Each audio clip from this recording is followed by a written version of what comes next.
De Corpore by Thomas Hobbes. A work in the philosophy of philosophy and metaphysics, first published 1658, or 1655 rather, part 1 of Elementa Philosophiae. The principal ideas of this work are that the subject matter of philosophy is bodies in motion. Okay, I won't make any jokes there. Philosophy is the knowledge of effects acquired by ratiocination from knowledge of causes, and of causes from the knowledge of effects. Ratiocination is a kind of computation, the adding and subtracting of notions. Our knowledge is derived from our definitions and theorems, or from our sense experience. Bodies have no dependence upon thoughts. Philosophy to Hobbes is simply science. Philosophy is defined as such knowledge of effects or appearances as we acquire by true ratiocination from the knowledge we have, first of their causes or generation, and again of such causes and generation as may be from knowing their effects. Since God has no causes, and what is known by revelation is not acquired by ratiocination, theology is excluded from philosophy by definition. All that is left to be the subject matter of philosophy is every body of which we can conceive any generation, and which we may by any consideration thereof compare with other bodies, or which is capable of composition and resolution, that is to say, every body of whose generation or properties we can have any knowledge. There are two kinds of bodies, and I quote here: one whereof being the work of nature is called a natural body, the other is called a commonwealth, and is made by the wills and agreement of men. End quote. The study of the former is natural philosophy, but ethics, which treats of men's dispositions and manners, is prerequisite to civil philosophy. There are in consequence three main divisions of philosophy: the elements of philosophy, which Hobbes projected as the most comprehensive and systematic of his works, was in 3 volumes corresponding to this division. Part 1 on body, Part 2 on man, Part 3 on the citizen. Part 3 was written first, and Part 2 last. The end of knowledge is power. Hobbes declares, following Bacon, that's Francis Bacon, the usefulness of natural philosophy lies ultimately in its technological applications. And I quote, "But the utility of moral and civil philosophy is to be estimated not so much by the commodities we have by knowing these sciences, as by the calamities we receive from not knowing them." End quote.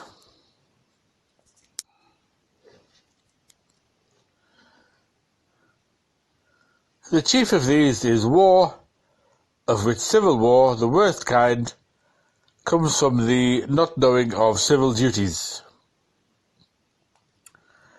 Because Hobbes conceived of De Corpore not as a self-contained work, but as the first division of a comprehensive treatise, he begins with a discussion of philosophy in general. According to Hobbes, philosophy is ratiocination about causes and effects, and by ratiocination, Hobbes meant computation, that is, adding and subtracting of notions, magnitudes, bodies, motions, times, propositions, and degrees of qualities, are computables in an obvious sense, since they can be represented numerically. Hobbes extends the idea of computation to conceptions, speech, and names. For example, man is the sum of body, animated, rational. It must be emphasized that it is only the notion that is thus a sum. A particular man is also a sum, but of arms, legs, and so forth. In modern parlance, body, animated, and rational are determinables. Hobbes calls these universals, while this body, this animated thing, which Hobbes calls particulars, are determinates. Only determinates exist. The universe consists of particular bodies.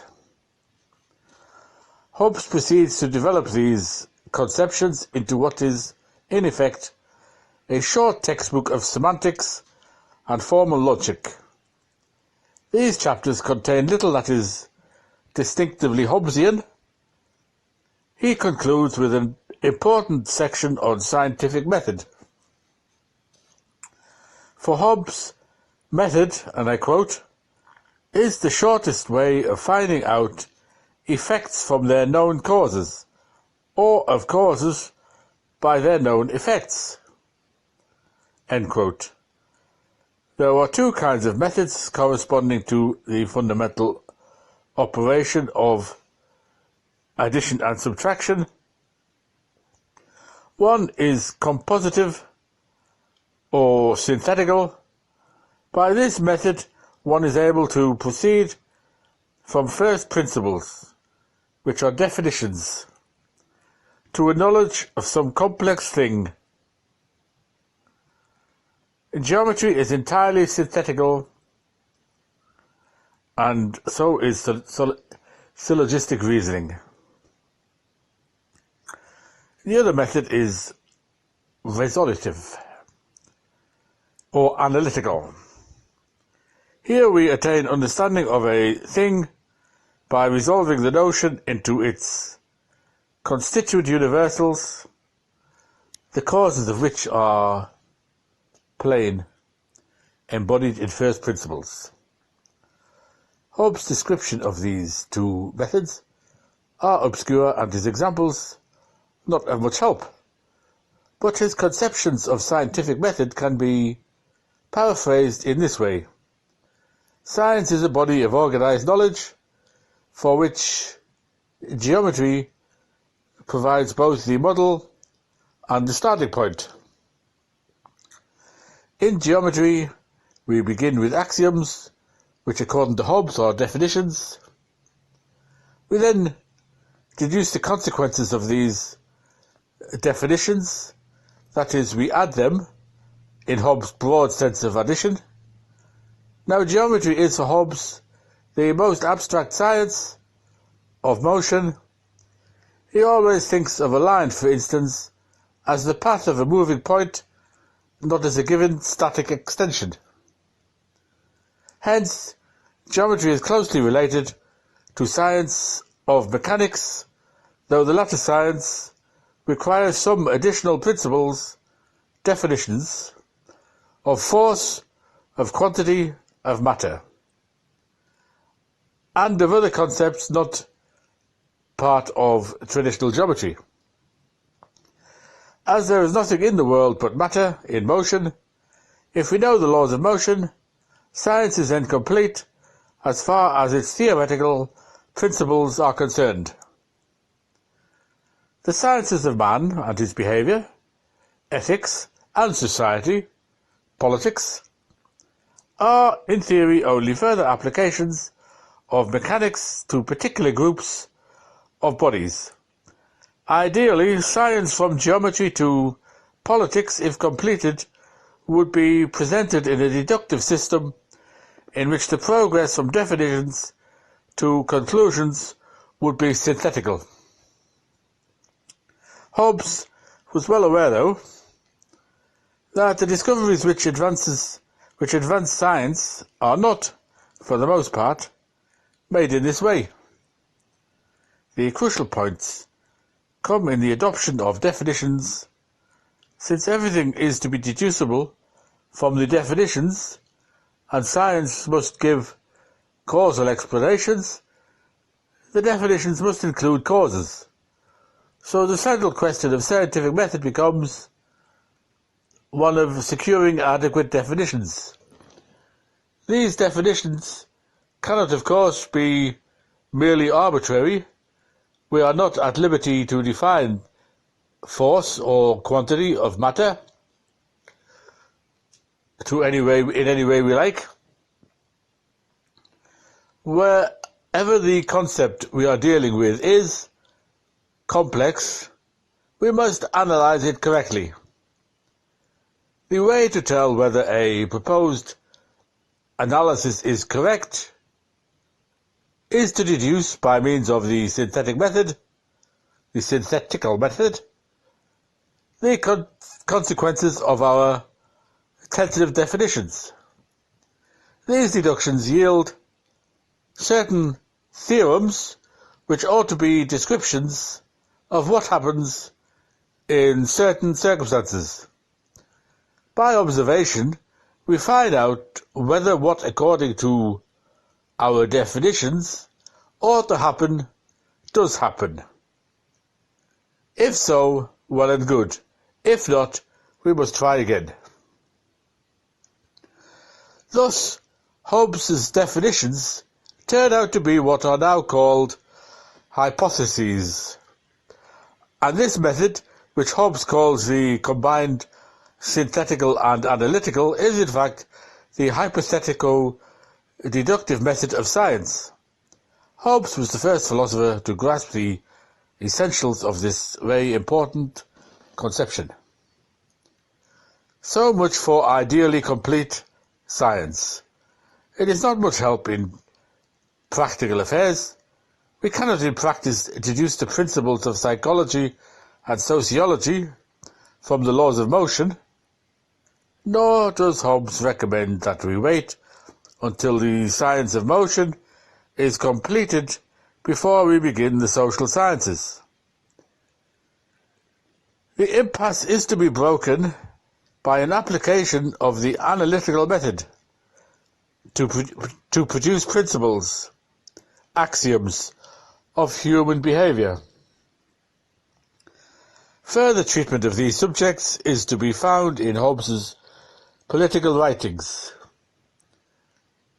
Finding causes is the crux of all science.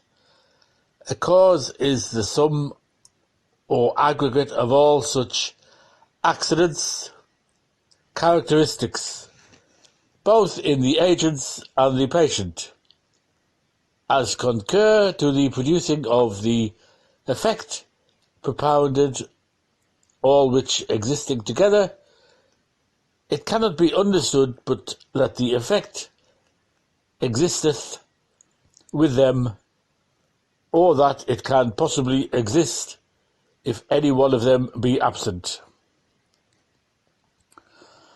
That was a quotation there, so I said, that is why I said existeth. because I don't really speak like that. Where was I? Yes.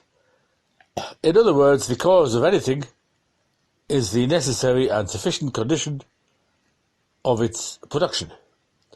According to Hobbes, and I quote, "In the searching out of causes, there is need partly of the analytical and partly the synthetical method of the analytical to conceive how circumstances conduce severally to the production of effects, and of the synthetical for the adding together and compounding of what they can effect singly by themselves."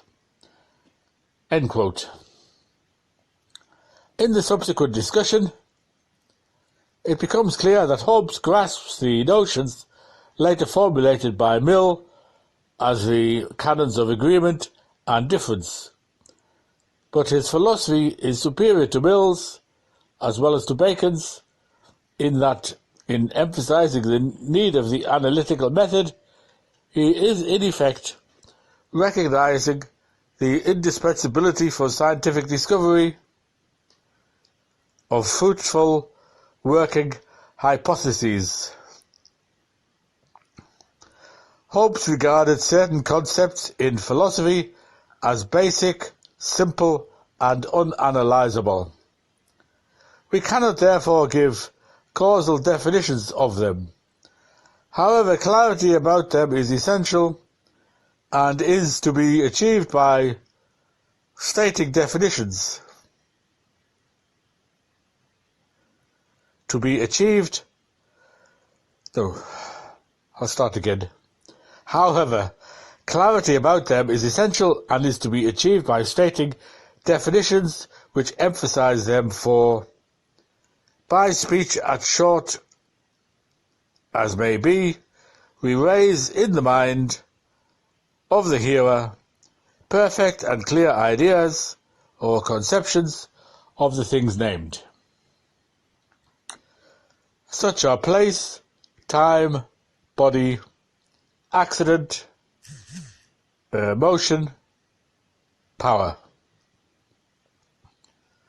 Hobbes asks the reader to suppose all things annihilated. This is a famous thought experiment. Suppose all things annihilated, save for one philosopher. What would be left for him to ratiocinate about? His memories, Hobbes tells us. He could think about those just as if nothing had happened. Indeed, this is what is actually done here and now, and I quote, "For when we calculate the magnitude and motions of heaven to earth, we do not ascend unto heaven, that we may divide it into parts, or measure the motions thereof, but we do it sitting still in our closets or in the dark." End quote. The memory of just one thing, as having existed outside the mind, would yield the philosopher the conception of space. Hence space is defined as, and I quote, "the phantasm of a thing existing without the mind simply." End quote. Likewise, time, and I quote again, is the phantasm of before and after in motion. What Hobbes had in mind in calling space and time phantasms is not entirely clear, except that he wanted to deny that they were either bodies or accidents of bodies. Perhaps he meant that one concept of space is an idea concerning where there could be a body. Hobbes held in the fact that there is no vacuum, though he denied that vacuum is inconceivable. Hobbes' definition of spatial and temporal infinity is not bad. He writes that infinite in power is that space or time in which a greater number of the said paces or hours may be assigned than any number that can be given. He argues, correctly I suppose, that to say that space is infinite does not commit one to the view that there must exist two places separated by an infinite distance.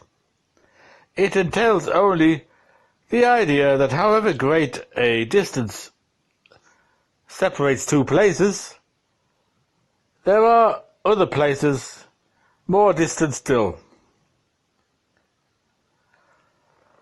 This is a point that Immanuel Kant never grasped.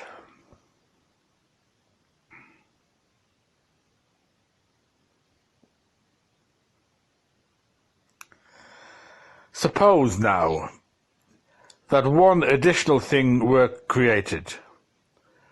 Under these circumstances, then, there would be one thing independent of the philosopher's mind. Hence, and I quote, "His body is that which, having no dependence upon our thought, is coincident or coextended with some part of space." End quote. It is important to take this definition strictly and not read into it more than Hobbes intended. If the body in question were, say, a tomato, all that would be out there would be an independent something occupying a certain region of space. How a phantasm can be occupied by something independent of the mind is not explained. Such characteristics as the redness, juiciness, and taste of the tomato are not parts of or constituents of the body, but accidents, an accident being, and I quote, "that faculty of any body by which it works in us a conception of itself," or "the manner of our conception of body." End quote. Redness is not in blood, as blood is in a bloody cloth. And I quote, "Bodies are things are not generated. Accidents are generated and not things." End quote. Any accident of a body can be destroyed without the bodies being destroyed. The essence or form is only the accident in virtue of which a name is given to a certain kind of body. All mutation is motion. Though Hobbes may be right about this, his proof of the proposition is fallacious. Since every motion has a cause, which determines it to be the motion it is, everything is determined, and contingency is only a subjective notion, signifying our ignorance. Everything that is possible will, at some time or other, come to pass. Hobbes errs here in company with St. Thomas Aquinas. All causation is efficient causation. So-called formal causes, or essences, are only causes of our knowledge, while final causes, which occur only in beings endowed with sense and will, are likewise really efficient causes. Hobbes has an astute section on the principle of individuation, which is the criticism of the identity of anything. He shows that neither matter, nor form, nor aggregate of accidents will do as a general criterion of identity. The solution is pragmatic, and I quote, "We must consider by what name anything is called when we inquire concerning the identity of it. That man will always be the same whose actions and thoughts proceed all from the same beginning of motion, namely that which was in his generations, and that will be the same river which flows from one and the same fountain, whether the same water or other water, or something else than water, flow from thence." End quote. And Hume's philosophy, we might suppose, would have been very different if he had taken this section to heart. In part 3, concerning the proportions of motions, Hobbes endeavours to work out in some detail the principles of the science of mechanics, as he had learned it from Galileo. The discussion is marred by the notorious squaring of the circle, which led to the long and unseemly controversy with John Wallis, Professor of Mathematics at Oxford. Mainly on this account, scholars have paid little attention to this part of Hobbes's work. This is unfortunate, for the discussion contains statements, more or less, of all three of Newton's laws of motion, as well as anticipations of the differential and integral calculus. In part 4, Physics or the Phenomena of Nature, Hobbes writes, and I quote, "I now enter upon the other part, which is the finding out by the appearances or effects of nature, which we know by sense, some ways and means by which they may be, I do not say they are, generated." The first chapter of this part, of sense and animal motion, is the only one of philosophical interest. In it, Hobbes presents his theory of perception, and I quote, "Of all the phenomena or appearances which are near us, the most admirable is apparition itself, namely, that some natural bodies have in themselves the patterns almost of all things, and others of none at all." End quote. We are to find out the causes of those ideas and phantasms which are perpetually generated within us while we make use of our senses. Now, since all change is motion of bodies, it follows that sense in the sentient can be nothing else but motion in some of the internal parts of the sentient, and the parts so moved are parts of the organs of sense. When we look at an object, what happens is that motion from its surface is communicated through the medium to the eye. The pressure thereon is communicated through the humors and retina to the optic nerve and the brain. Everywhere in the line of propagation, the actions produce reactions, opposite in direction. The last of these reactions in the brain is the phantasm. Since this reaction is an endeavour outward, the object appears to us to be outside us, not inside, where the physical occurrence, that is, the perception, really occurs. Hearing, is similarly explained, while the three non-distant senses are easily accommodated to this type of theory. But Hobbes oddly considers and rejects explanation of odours by effluvia. Hobbes denies sense as, and I quote, "a phantasm made by the reaction and endeavour outwards in the organ of sense, caused by an endeavour inwards from the object, remaining for some times more or less." End quote. Remaining for some time more or less.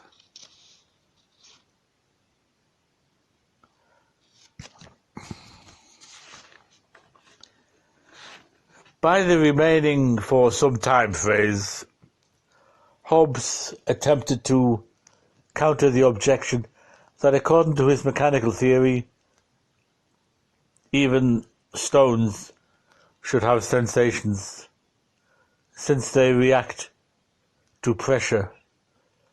They have no memories, and sensations without memory would be in effect no sensation at all. Imagination is decaying sense. The train of ideas in the mind is not random, but governed by laws of association. These principles, which are the foundations of associationism, the foundations of associationist psychology, were developed further in Leviathan in 1651.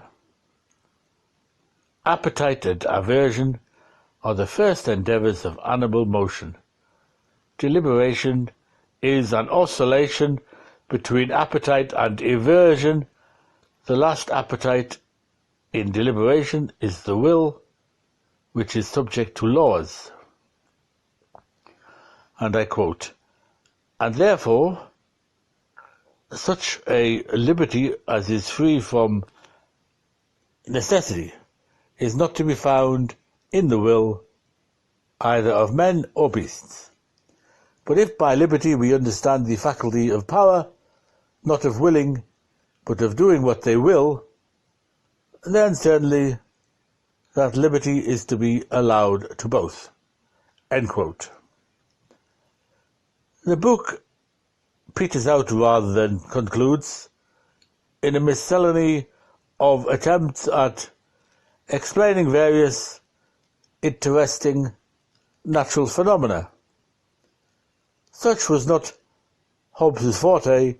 His strong points were intelligent receptiveness to the new scientific thought of his day and the ability, unhampered by prejudice or sentimentality, to grasp the broad philosophical implications of it.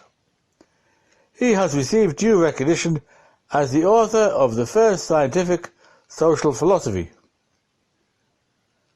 That he was also, and preeminently, the first thinker to break completely with the Middle Ages in pure philosophy and philosophy of science has hitherto not been adequately acknowledged.